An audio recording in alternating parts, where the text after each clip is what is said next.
Ada satu hal yang perlu dipahami dengan tenang dan tepat, pembayaran pensiun, penyesuaian nominal, dan potensi rapel bukan sekadar urusan tanggal cair. Ini menyangkut kepastian hak, ketertiban data, serta kepatuhan pada ketentuan yang berlaku. Ketika informasi beredar tanpa dasar yang jelas, yang paling sering terjadi bukan hanya kebingungan, tetapi keputusan yang keliru, mulai dari salah menafsirkan angka, salah mengira aturan sudah berubah, sampai lengah terhadap modus penipuan yang selalu muncul saat isu pencairan besar ramai dibicarakan.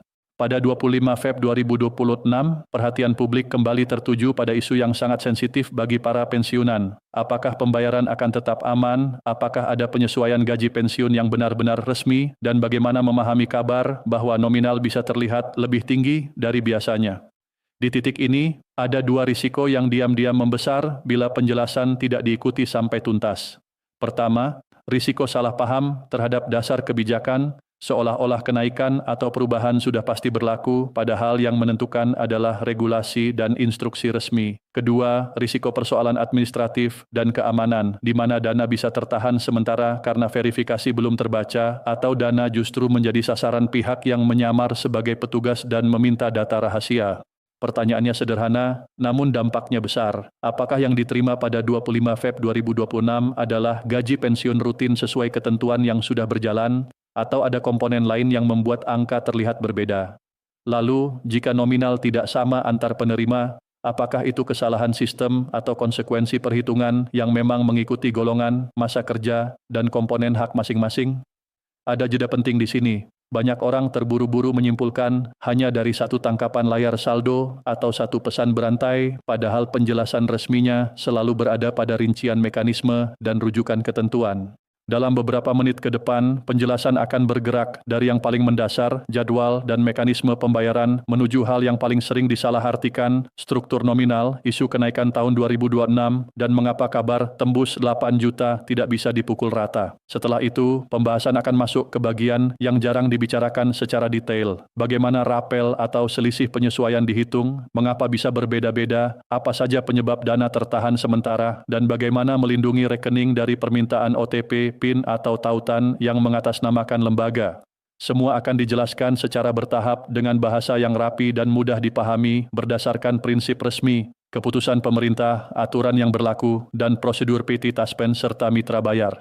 Sekarang masuk ke pokok isu yang ramai dibahas di kalangan pensiunan, terutama pensiunan ASN, TNI, dan Polri, termasuk penerima sah seperti janda, duda, dan ahli waris.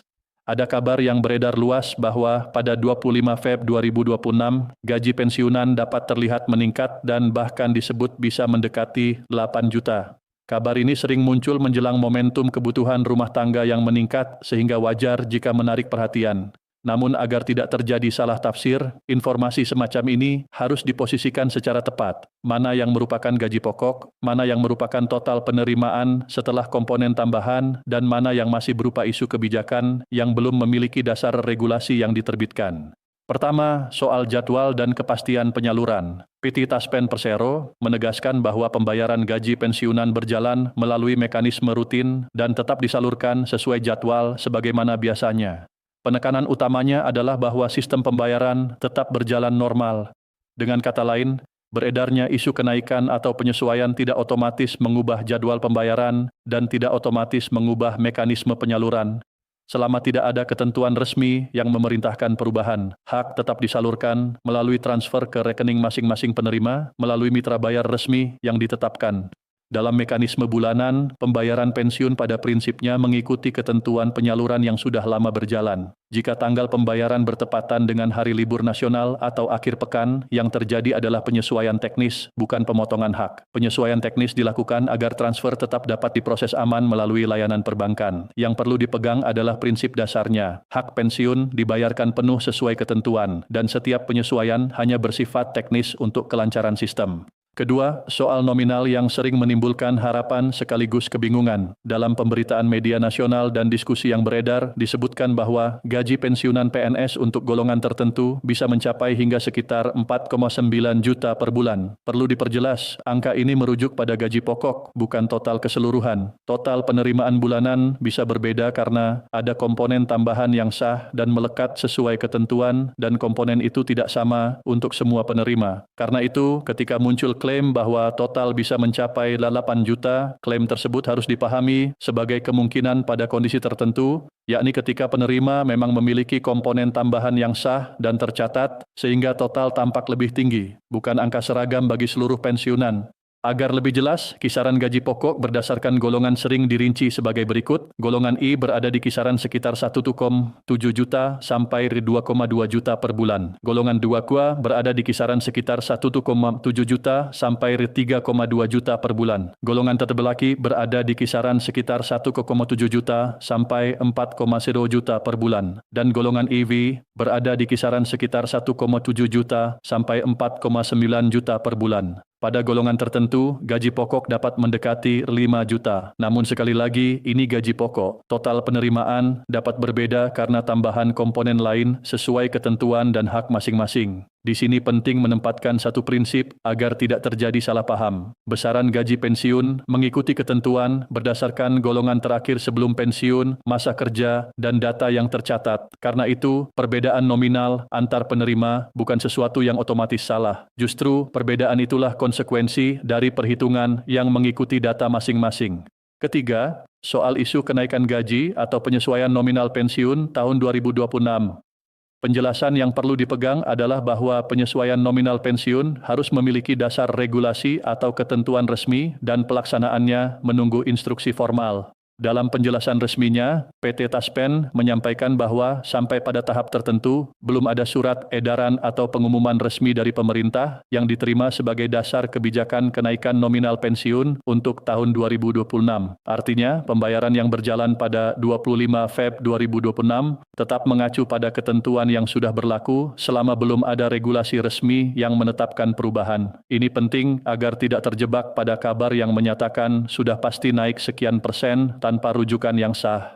Jika nantinya ada kebijakan resmi terkait kenaikan atau penyesuaian, pemerintah dan PT Taspen pada prinsipnya akan menyampaikan melalui kanal resmi. Dengan demikian, arah yang paling aman bagi para pensiunan dan keluarga adalah memegang informasi dari sumber resmi, bukan dari pesan berantai yang tidak jelas asal-usulnya. Selanjutnya, masuk ke bagian yang sering memunculkan pertanyaan lebih banyak.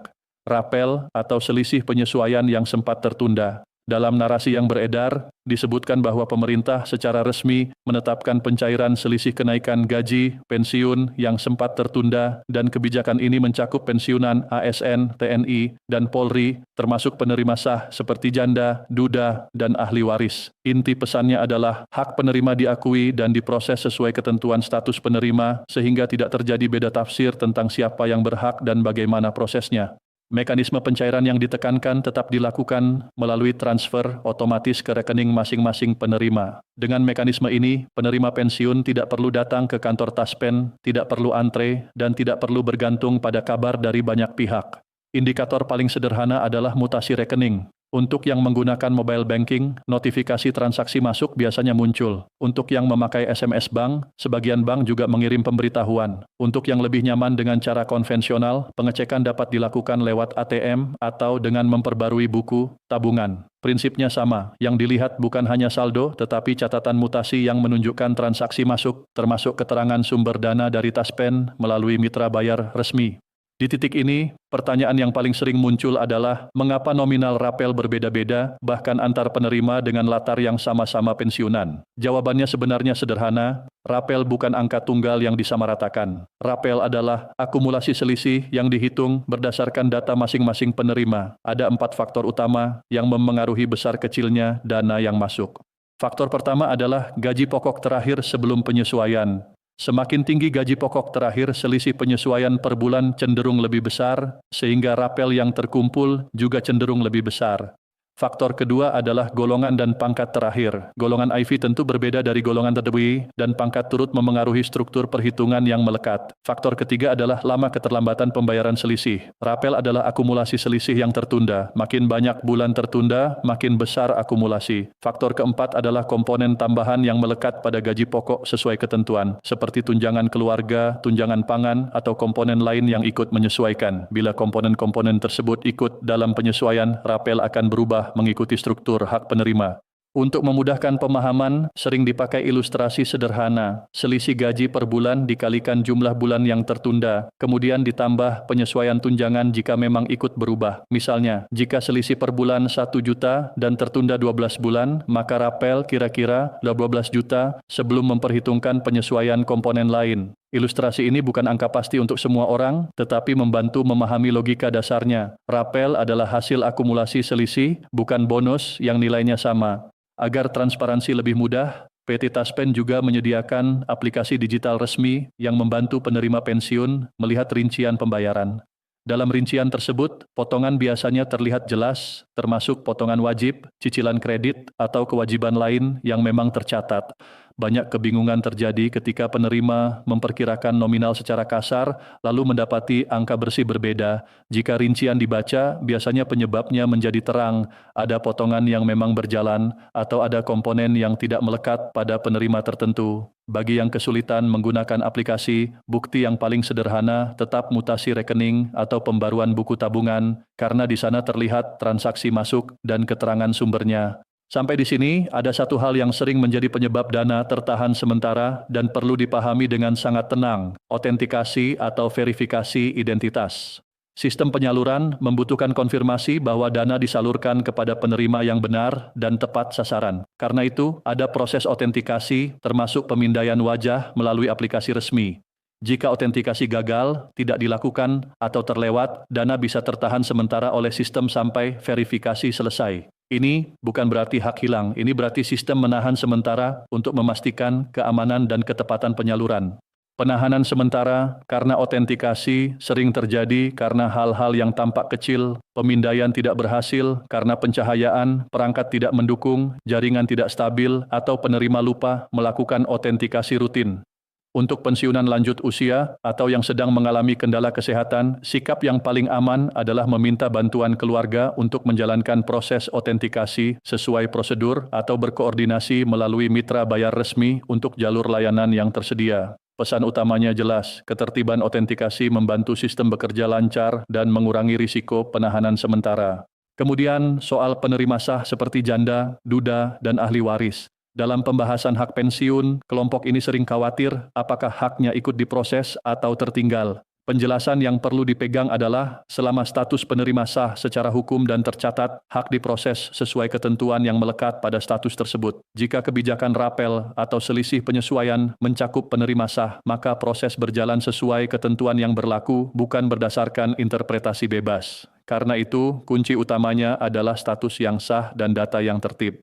Berikutnya, bagian yang tidak kalah penting, keamanan. Setiap kali ada isu pencairan besar atau kabar nominal lebih tinggi, biasanya ada pihak yang berusaha memanfaatkan situasi. Modusnya cenderung sama, pesan dibuat seolah resmi, mengatasnamakan Taspen atau bank, meminta pembaruan data, meminta verifikasi cepat, atau menjanjikan percepatan pencairan. Lalu korban diminta memberikan PIN, kata sandi, atau kode OTP. Disinilah garis tegas harus dipasang.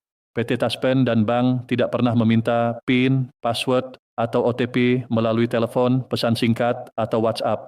Bila ada permintaan semacam itu bukan prosedur resmi. OTP adalah kunci transaksi. Begitu OTP diberikan, akses rekening bisa diambil alih dalam waktu singkat. Karena itu, perlindungan paling kuat adalah aturan sederhana yang tidak boleh dilanggar. Tidak membagikan PIN, password, dan OTP kepada siapapun, termasuk pihak yang mengaku petugas. Waspadai tautan yang mengarahkan ke halaman login yang menyerupai situs resmi. Bahasa bisa formal, logo bisa meyakinkan, tetapi patokan keamanannya tetap sama. Jangan klik tautan yang tidak jelas, dan jangan memasukkan data rahasia berdasarkan pesan dari pihak yang tidak terverifikasi.